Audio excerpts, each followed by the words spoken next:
안녕하십니까 수험생 여러분. 오늘 강의도 유익하고 즐겁도록 하겠습니다. 자, 저번 시간에 대리 제도에 대한 전반적인 개관을 살펴보았습니다. 일단 실무적인 얘기 잠깐 하시게 되면 중개 업무 실무할 때 특히 수익형 부동산이나 아니면 토지를 거래하실 때 항상 본인을 확인하셔야 합니다. 그 본인 유무 확인은 정말 계약의 시작이자 마지막입니다. 특히 부동산의 공신력이 인정되지 않고 위임장의 위조가 가능한 지금의 거래 현실에 있어서는 본인의 그 신원을 반드시 확인하셔야 합니다. 특히 대리인을 통해서 거래가 이루어질 때 아니면 부부 사이 아니면 부모와 자식 간의 대리관계일 때 더더욱 본인의 의사가 있는지 여부를 파악하셔야 합니다. 그리고 참고로 팁인데 계약을 이제 체결합니다. 계약서를 작성합니다. 보통 계약서를 작성하고 계약금을 지급합니다. 그리고 중도금이나 지급할 수도 있고 지급을 안 할 수도 있고요. 잔금을 지급합니다. 이 잔금과 동시 이행 관계가 있는 것은 매도인의 소유권 이전 등기 서류 전달이겠죠. 그런데 제가 어떤 얘기를 하고 싶냐면요. 본인의 유무를 확인할 수 있는 중간 단계가 거치는 경우가 있습니다. 어떤 경우냐면 계약의 목적물의 권리자가 주소가 변경이 있거나 아니면 매매 계약의 목적물이 건물인 경우에 그 건물이 중축 등의 이유로 건축물 대장이 변동이 되었음에도 불구하고 등기부에 이를 반영하지 아니하여 부동산 등기부상의 표제부와 건축물 대장상과 일치하지 않는 경우가 있습니다. 이러한 경우는 실무적으로 주소가 현재 상태에 맞게 변경이 되어야 하고요. 건축물 대장이나 등기부 또한 건축물 대장에 맞춰서 변경이 이루어져야 합니다. 보통의 경우는 이 잔금 지급 시점에 함께 합니다. 보통의 경우는 잔금, 아파트나 주택 매매의 경우에는 이 잔금을 지급할 단계에 매수인 즉 법무사님이 등장하는데 그 밖에 토지나 수익형 부동산에서는 이 계약 단계부터 참여를 하십니다. 그럼 그 법무사님의 역할은 뭐냐면 등기부를 확인하는 겁니다. 건축물 대장과. 그리고 현재 주소가 맞는지. 만약에 소유자의 주소가 변경이 돼서 수정할 필요가 있거나 등기부와 건축물 대장이 일치하지 않는 경우는 표제부나 아니면 권리자의 주소를 변경해야 합니다. 그런 단계는 대부분 계약금을 지급한 이후에 한 이 정도 시점에 한다고 보시면 됩니다. 이게 돼야만이 등기소 직원은 등기신청서를 서류 접수를 받습니다. 그래서 반드시 하는 단계입니다. 2단계도 할 수 있겠지만 이 시점에 뭐 중도금액 한 가지 이 계약금과 잔금을 지급한 중간 시점에 이러한 절차를 거치는 것도 도움이 됩니다. 그러면 이게 된다는 얘기는 본인이 거래를 하고 있다는 것을 확인할 수가 있기 때문이었습니다. 그래서 이 정도는 팁으로 아셨으면 좋겠습니다.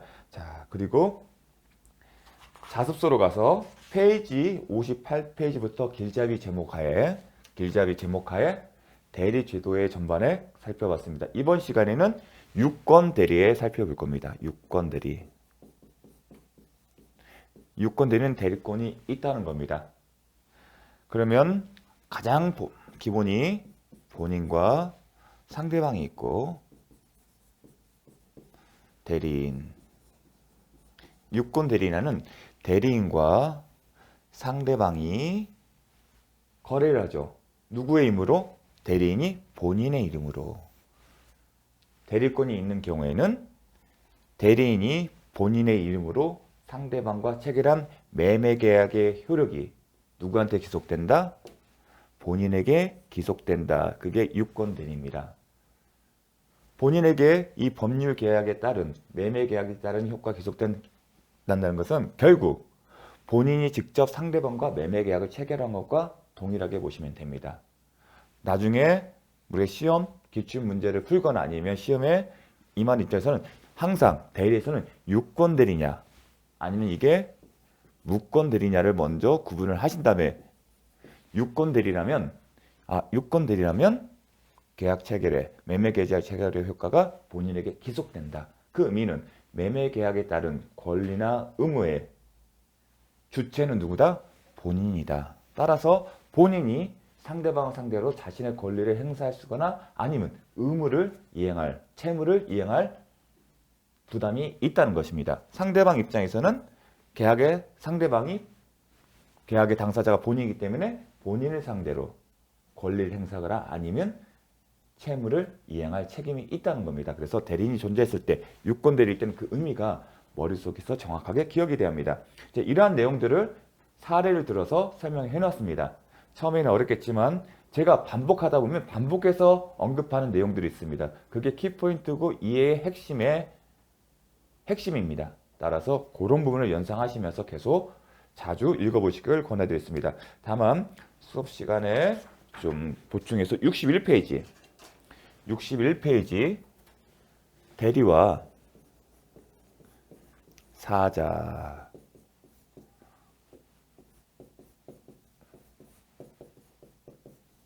보통 사자라는 개념은 요즘은 잘 안 쓰겠지만 예전에 고래 거란장이 되면 고래 신하가 거란의 황자의 사신의 자격으로 가죠. 그때 이 사자는 본인이 가서 고라의 정치적 운명을 결정하는 게 아니라 고려의 황제, 현종이 지시하 결정한 내용을 전달하는 겁니다. 즉 사자는 본인이 결정한 강학상 표현으로는 효과 의사를 표시하거나 또는 전달하는 사람입니다. 즉 반면에 대리는 강학상 이론적으로 효과 의사를 대리인이 결정하는 거고요.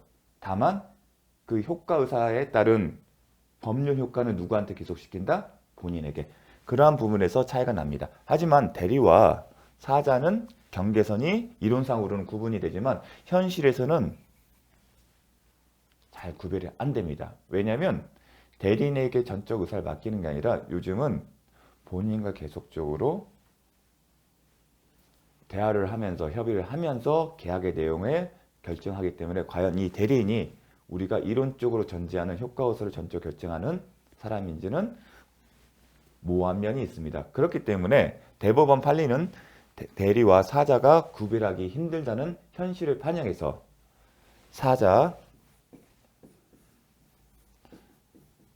사자의 사실, 이 사람들은 표시나 전달하기 때문에 의사표시 행위, 법률행위 아니라 사실행위입니다. 사자의 사실행위가 126조에 기본 대리권이 있다고 합니다. 나중에 126조의 요건은 기본 대리권이 존재하고 대리권 존재하지만 그 권한을 벗어난 행위를 하고 그 행위에 대해서 상대방은 정당한 이유가 있고 정당한 이유는 대리인에게 대리 권한이 있다고 믿고 그렇게 믿는데 과실이 없을 때에는 본인에게 책임을 기속시킨다는 조항인데 그때 기본 대리행위가 기본적으로 기본 대리권이라면 법률행위예요. 대리행위 때문에 의사표시가 포함된 법률행위라고 생각하시면 됩니다. 하지만 판례는 사자의 사실행위에 대해서는 기본 대리권을 범죄에 포함시킵니다. 다만 비교할 게 뭐냐면 사자의 사실행위 아니라 단순한 그냥 사실행위의 경우에는 기본 대리권이 포함되지 않습니다. 고객을 유치하거나 투자를 권유하는 사실행위는 기본 대리권이 되지 않습니다. 나중에 126조에 다시 언급이 될 겁니다. 그러한 내용을 페이지 61페이지 마항에서 언급하고 있습니다. 62페이지 보게 되면 사망의 윗부분 중에 판례 내용이 있습니다. 하나, 둘, 셋, 넷, 다, 여. 판례는 이 같은 구별의 어려움, 대리와 사자의 구별의 어려움을 반영하여 대리인이 아니고 사실행위를 한 사자는 기본적으로 대리인은 법률행위지만 사자는 기본적으로 효과 의사를 본인에게 결정하고 그걸 전달하는 것뿐이거나 아니면 표시하는 사실행위에 국한됩니다. 그 표현입니다. 사실행위를 한 사자가 그 권한을 넘은 행위를 한 경우에도 민법 제126조 표현대리가 적용될 수 있다고 하거나 등등이 써 있습니다. 이 표현 이 형광펜을 표시를 해서 잘 기억을 해 주십시오. 자, 그래서 보충하고 그러면 이제 본론 들어가서 하나씩 하겠습니다. 지금의 주소는 어디다? 우리 현재 공부하고 있는 것은 유권 대리다. 유권 대리에 대해서 살펴보고 있습니다. 자, 법률행위의 대리. 자, 길잡이 받고요. 대리권. 대리권은 임의 대리권과 법정 대리권이 있습니다. 임의 대리권 뭐냐? 본인이 상대방의 자신의 의사로 대리권을 수여하는 겁니다. 하지만 법정 대리권은 본인이 대리인에게 자신의 의사표시로 대리권을 수여한 게 아니라 법이 정해준 겁니다. 예컨대 가장 대표적인 게 부모와 미성년자인 자녀 사이에는 부모가 친권자로서 법정 대리입니다. 그 밖에 후견인도 법정 대리인입니다. 다만 후견인에는 성년 후견, 한정 후견, 특정 후견이 있는데 각각의 후견인은 이 유형에 따라서 대리의 범위가 다릅니다. 하지만 거기까지는 저희가 시험 범위가 아니고 이런 게 있구나. 법이 정한 거다. 다만 법정 대리권에 대해서는 유권 대리와 관련해서는 여러분이 신경 쓸 게 없습니다. 그래서 우리는 임의 대리권을 기본으로 해서 공부를 시작한다 하고 보시면 되고 시험 또한 임의 대리를 전제해서 나오는 거다. 법정 대리는 나중에 복대리인 선임과 관련해서 법조문을 정확하게 기억하시면 됩니다. 자, 시험 출제 포인트. 임의 대리인이 수권행위의 방식과 증명책임. 증명책임은 대리권의 존재에 대한 대리권이 존재해야만이 효과가 발생하고 그래야만이 본인에게 법적 책임의 법률 효과가 발생하는 거죠. 계속 반복하고 있습니다. 그러면 수권행위 방식 이런 거죠. 수권행위 방식이라는 것은 본인이 항상 이걸 생각하십시오. 상대방에게 존재하고 있고 본인이 있어요. 대리인이 항상 부동산 매매 계약이고 본인이 대리인에게 본인 소유의 부동산의 매도를 맡겼어요. 그게 뭐다? 위임, 어떠한 사물을 맡기는 거다. 내부 관계에 위임 계약이 있는 거고 이 위임 계약 처리를 위해서 뭐가 필요하다? 상대방에게 인식을 시킬 수 있는 이 사람이 대리인인 것을 객관적으로 증명할 수 있는 위임장 수여하는데 그게 뭐다? 수권행위, 대리권을 수여하는 수권행위다. 보통 위임장을 생각하십시오. 위임장은 상대방에게 보여주고 있는 거죠. 그래서 애부관계 저렇게 나눴습니다. 그러면 이 수권행위는 우리가 지금 법률행위의 다른 표현입니다. 즉 의사표시가 있는 거죠. 하지만 우리가 법률행위, 의사를 표시할 때 방식이 어떤 방식을 요합니까? 여기서 방식을 묻는 것은 서면을 요한다는 게 묻는 겁니다. 하지만 방식에는 제한이 없다. 그렇게 어떠한 의사를 표시하는 계약자의 사적 자치 원칙에 따라서 의사의 표시의 방식에는 제한이 없어요. 그 얘기는 뭐냐면 의사 표시의 방식을 정한다는 얘기는 어떤 제한을 가는 겁니다. 제한을 갖는 것은 특별한 규정이 있거나 아니면 법률의 규정이 있어야 합니다. 그러니까 원칙적으로 없다. 그리고 항상 의사 표시는 묵시적으로 가능하다. 계속하고 있죠. 그 부분. 이게 정리를 해서 기억을 해주십시오. 증명책임. 증명책임과 관련해서는 대리권 존재. 자, 대리권 존재. 대리권이 존재하게 되면 항상 본인이 법률행위의 당사자다. 법적 효과가 본인에게 기속한다는 효력 발생이 됩니다. 그럼 효력과 관련되기 때문에 항상 원칙은 누구 한다? 대리권 존재를 주장한 자라. 그럼 대리권 존재를 주장하는 자. 보통의 경우는 상대방이 될 겁니다.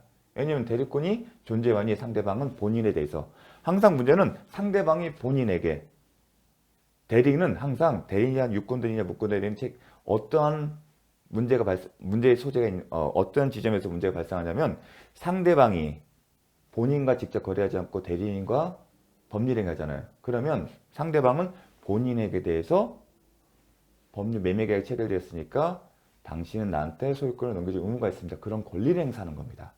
그 당시에 이제 본인이 얘기했죠. 무슨 소리야? 나는 모르는 일이야. 그러면서 이제 대리권의 존재 의무가 쟁점이 되는 건데 주장은 원칙적으로 누가 한다? 상대방입니다. 그래야만이 상대방은 대리권이 존재했다는 전제에서 본인에게 그 책임을 추궁할 수 있다. 즉 본인에 대해서 자신의 권리를 행사할 수 있는 겁니다. 매매계약에 따른. 그런데 예외적으로 어떤 경우냐? 부동산 등기부의 소유권 이전 등기가 대표적인 게 소유권 이전 등기 격려된 겁니다. 등기부상에. 그러면 등기에는 나중에 물권표에 써 있죠? 추정력이 있습니다. 추정력.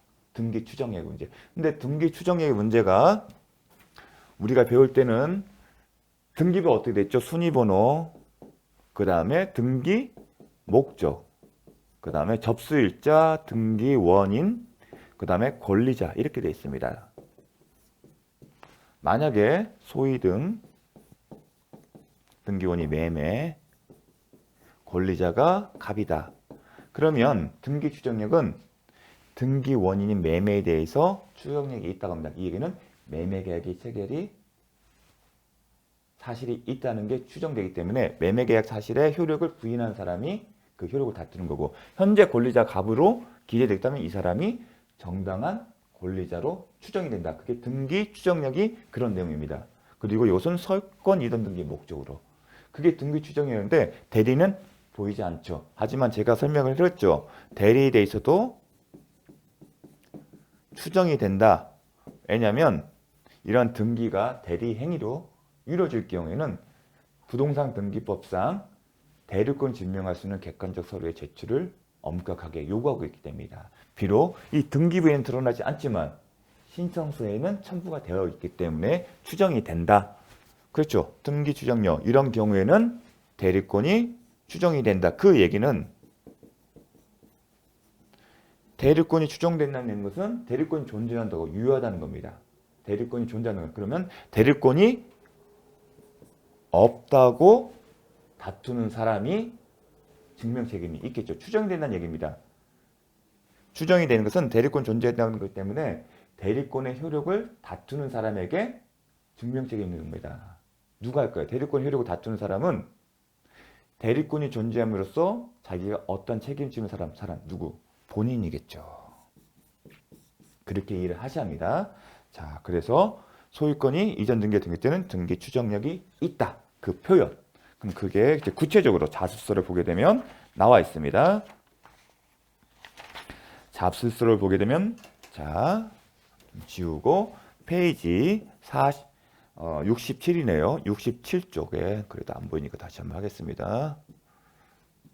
페이지 67쪽 1-가 2항 이하에 있습니다.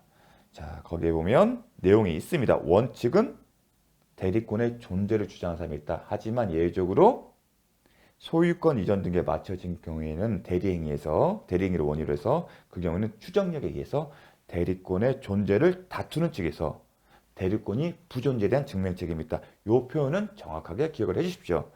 그래서 두 번째 큐를 보게 되면 퀘스천을 보게 되면 매매 계약을 원인으로 누구 명의로? 병이 상대방입니다. 상대방 명의로 소유권 이전 등기가 맞춰진 경우 대리권 유무에 대한 증명 책임은 대리 행위의 유효를 주장하는 상대방에 있는 게 아니라 누구다? 대리 행위의 효력을 다투는 본인에게 있다. 그 의미입니다. 대리권의 추정의 의미는. 자, 그 표현 계속 반복하면서 정확하게 기억하십니다. 좀 어려운 지문일 수 있어요. 하지만 이 의미를 의미하시면서 살펴보실 것을 권해드립니다. 다음. 임의 대리권의 범위. 본인에게 임의 대리권의 범위는 어떠한 법률 대리인이 상대방과 법률 행위를 했을 때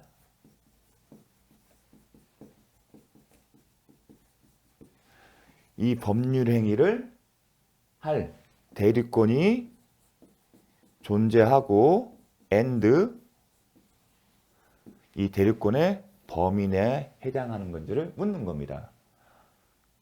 이러한 것은 수권행위와 관련된 거죠. 대리권을 수여하는 수권행위가 관련된 거고 대리권의 존재와 그 범인에 해당하는 것은 이 수권행위의 해석 문제겠죠. 이게 논리적인 흐름입니다. 따라서 이러한 수권행위 해석을 통해서 대리권이 존재하고 그 범인이라고 한다면 효과는 본인에게 기속된다고 연결되는 거죠. 유권대리이기 때문에. 자, 그걸 의미하는 겁니다. 그래서 페이지 67페이지 자습서 67페이지 자습서 나다시 1항에 제가 논의의 실익이라는 제목으로 써놨습니다. 논의의 실익은 대리인이 그 권한 내에서 한 행위의 효과가 직접 본인에게 기속한다는 대리행위의 효과 문제다. 자, 계속 비슷한 표현들이 반복되고 있다는 것을 계속 기억하셔야 합니다. 그러면 이와 관련해서 기출 문제는 이겁니다. 본인이 대리인에게 무엇을 줬다? 계약 체결할 수 있는 대리권. 보통 우리는 기출 문제는 항상 계약 체결 대리권 줬다. 아니면 매도 대리권을 부여했다. 이 얘기는 매도 대리권은 계약을 체결할 대리권을 줬다. 그거와 같은 표현이라고 생각하시면 됩니다. 시험은 그렇게 나옵니다. 그러한 이 계약 체결 대리권에 계약 해제권도 포함되냐? 항상 계약의 해석이니까 먼저 계약을 해석한다는 얘기는 그 수권행위를 들여다보는 건데 그 수권행위에 계약 해제권도 포함이 돼 있으면 당연히 계약 해제권도 대리권의 범위겠죠. 하지만 이 수권행위 해석상 그렇지 않을 때도 포함되는지 문서에 계약서에 이렇게 생각하십시오. 계약서에 위임장을 써준 죄송합니다. 위임장 있죠. 계약 해석은 위임장입니다. 이 위임장 안에 계약 체결권이라는 표현은 있는데 해제권 내용은 없어요. 그러한 경우에 과연 계약 체결 대리권 안에 요 계약 해제권도 포함된 거냐? 그렇지 않다. 왜냐하면 계약 체결과 계약 해제는 다른 거죠. 상극입니다. 이게 플러스라면 이게 마이너스인 거죠. 반대 방향이에요. 계약 해제는 계약의 구속력에서 벗어나는 거예요. 그 얘기는 뭐냐면 계약 체결 대리권에는 계약 해제권이 포함되지 않기 때문에 대리인에게 계약 해제권이 있다고 하려면 별도의 수권행위에서 위임장에 계약 해제권도 있다, 위임한다는 그런 문구가 인정이 돼야겠죠. 그런 표현입니다. 자, 계약 체결 대리권에는 중도금리, 잔금 수령 권한도 포함됐냐? 포함이 된다. 현실에서는 이러한 경우가 지금 드물 겁니다. 이런 경우는 이제 본인과 대리인 사이가 가족 관계일 때는 좀 쟁점이 되겠지만 보통의 경우는 그렇다 하더라도 거래 실무상에는 절대 대리인에게 돈을 주면 안 됩니다. 사고가 거의 90% 발생한다고 생각합니다. 근데 과거에는 그런 어떤 법적 인식이 좀 부족할 때가 있었습니다. 그때는 그냥 줍니다. 매수인 또한. 그래서 이제 그때 쟁점이 있는데 중도금리 잔금 수령 권한이 있다. 그런데 요거는 정확히 향후에도 계속 반복되는 부분입니다. 유권 대리와 무권 대리 했을 때 하나의 쟁점이 또 추가되는 게 있습니다. 그래서 그 표현은 잘 기억해 주십시오. 자, 어떤 거냐? 이런 겁니다. 자, 본인과 잘 보십시오. 본인과 상대방이 있어요. 대리인한테 수권행위를 해줬어요. 뭐가 있다? 계약 체결권이 있습니다. 대리인이 목적은 본인 소유 부동산에서 계약 체결권이 있다. 그래서 대리인이 상대방과 만나서 매매 계약을 체결했어요. 그래서 매매 계약을 체결했습니다. 그러면 일단 대리인에 의해서 매매 계약 체결을 한 거기 때문에 항상 대리권 유무, 유효요건, 대리권이 존재하고 일단 대리권 줬죠. 수권행위 했었으니까. 그 다음에 매매 계약은 뭐죠? 매매 계약을 체결하는 권한이죠. 그걸 줬습니다. 따라서 대리권 범위 내고 그 다음에 대리인이 본인을 위한다. 그 얘기는 대리인이 타인자, 제3자가 본인의 이름으로 법률행위를 하는 경우에 그 효과가 본인에 기속된다는 거죠. 대리인이 본인의 이름은 그 표현은 어떻게 씁니까? 보통 우리 계약서에 본인, 계약서 말미에 본인 땡땡땡인 쓰고 대리인 땡땡땡 써 이렇게 쓰지 않습니까? 이게 자체가 대리인이 본인을 위한다는 현명 중인 겁니다. 따라서 이런 요건을 가지기 때문에 매매계약의 효력이 누구한테 기속된다? 본인에게 있다. 이 매매계약의 효력이 본인에게 기속된다. 자, 그 의미가 뭔가를 볼까요? 자, 그 의미가 뭔지요? 매매계약의 효력. 배웠잖아요, 지금까지. 발생하는 게 매도인의 매수인에 대한 권리는 매매대금 지급 청구와 관련된 채권이 있을 거고, 채권이고요. 채권. 채무 측면에서는 소유권, 이전, 등기, 의무가 있는 거죠. 반면에 매수인은 매도인에게 채권적 측면에서 뭐가 있죠? 소유 등 청구권이 있고요. 채무적인 측면에서 뭐가 있죠? 매매대금 지급 의무가 있습니다. 이러한 효과가 누구한테 기속된다? 본인에게 기속된다. 그래서 매수인과 매도인 사이 이러한 권리가 없는 관계가 생긴다는 게 의미죠. 효과 기속이라는. 그래서 본인을 위한다는 게 제가 효과 의사 결정과 효과 기속 의사는 구별한다는 거죠. 효과 의사는 매매 계약 작성. 그 생각 해보시고, 기속은 그에 따른 효과가 누구한테 기속된다? 매도인. 요건데 지금은 단계는 어디냐면 매매 계약 효력이 이제 이렇게 된 겁니다. 그런데 이제 매수인의 이제 중도금과 잔금에 관련된 거잖아요. 채무가 있는 거죠. 매수인은 매도인에게 채무를 이행합니다. 자, 요것만 다시 보도록 하겠습니다. 매수인 채무에 포인트를 두고 보게 되면 이 채무의 이행은 뭐죠? 매도인에게 매매대금을 지급하는 겁니다. 그래서 매수인이 유효한 대리행위에 의한 법률행위에 따른 매매에 따른 그 효과에 따라서 채무를 매도인에게 이행하면 됩니다. 그런데 지금의 쟁점의 소재는 어디죠? 주소는 매수인이 본인인 매도인에게 매매대금을 중도금의 잔금을 지급한 게 아니라 대리인에게 이렇게 보시할까요? 나중에 볼 때 본인한테 했으면 상관이 없을 텐데 누구한테 했다? 채무 이행을, 자, 중도금 잔금 지급은 채무 이행이죠. 채무 이행을 누구한테 했다? 대리인에게 했다. 이러한 경우에도 매수인이 본인에게 한 경우와 동등하게 볼 수 있냐? 그걸 묻는 겁니다. 따라서 이러한 경우에도 본인에게 지급한 것과 똑같다. 그 의미는 이런 얘기죠. 매수인이 매도인에게 돈을 준 것과 똑같다는 얘기는 매수인이 대리인에게 돈을 지급한 것은 매수인이 매도인에게 지급한 것 똑같은 것에 대해서 채무 이행이 있는 거다. 이러한 것도 매수인이 매도인 채무를 이행한 것과 마찬가지다. 그렇게 보는 거고, 만약에 이러한 채무 이행이 매도인에 대한 본인에 대한 채무 이행이 아니라면 본인은 다시 매수인에 대해서 채무 이행을 청구할 수 있다는 얘기입니다. 지금의 문제는 소재는 그러면 매수인이 대리인에게 중도금과 잔금을 지급한 것이 채무 이행에 해당되냐, 즉 매수인이 본인에게 채무를 이행한 것과 같냐를 묻는 것입니다. 그러면 어떻게 해결하냐? 일단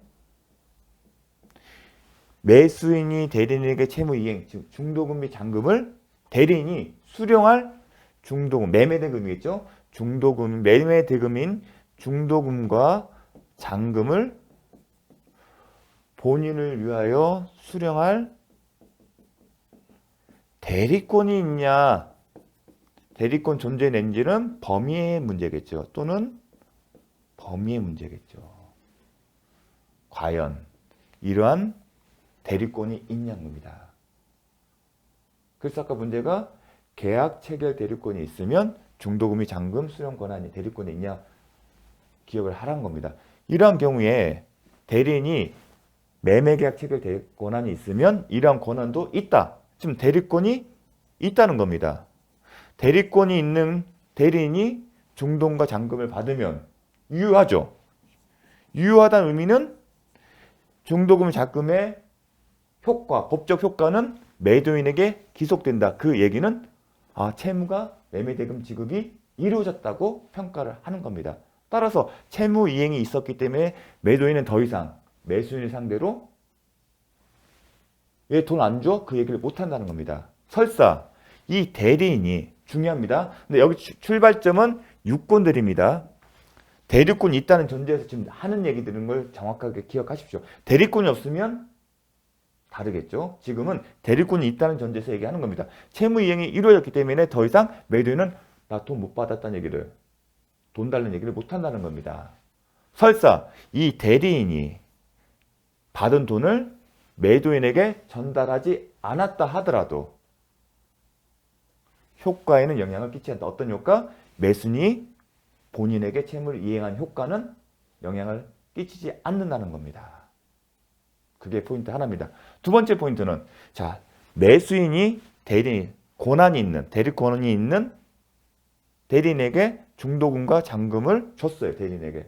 그러면 그 법적 효과는 기속돼요. 즉 매수인이 매도인이 직접 돈을 준 것과 똑같은 효과가 있어요. 그런데 매도인이 자신의 채무를 이행하지 않아서 매수인이 돈을 준 이후에 계약을 해지했어요. 계약을 해지하면 항상 떠오르는 게 뭐다? 원상회복 의무. 원상회복 의무를 생각을 하십니다. 원상회복. 그럼 매수인은 자기가 이행한 급부를 돌려달라는 얘기를 하는 겁니다. 원상회복 의무. 매수인은 지금 뭘 줬죠? 매도인 측에 대리인에게 돈을 줬습니다. 매매대금은. 그러면 계약을 해지했다면 원상, 즉 받은 돈을 돌려줘. 그 얘기를 해야겠죠. 그럼 누구한테 하냐? 본인한테 합니까? 대리인한테 합니까? 본인한테 한다. 왜냐하면 계약 해지 전 매수인이 대리인에게 채무를 이행, 즉 중도금 잔금을 지급한 것은 대리권이 있었기 때문에 본인에게 그 효과가 기속되므로 나중에 계약 해지를 하더라도 대리인이 받은, 설사 대리인 전달하지 않았다 하더라도 매도인에게 반환 의무가 있는 겁니다. 그게 두 번째 포인트입니다. 그거를 잘 기억해 주십시오. 근데 출발점은 어디다? 유권들이다. 대리권이 있을 때 얘기입니다. 지금 얘기들은. 대리권이 없을 때는 기본적으로 본인에게 기속되지 않는 한 돌려달라는 얘기를 못합니다. 하지만 그건 원상회복 의무가 아니겠죠. 무권대리이기 때문에. 이건 유권대리였기 때문에 본인에게 효과 기속되면 계약 해제라는 표현이 나왔는데 무권대리는 그렇지 않죠. 무효이기 때문에.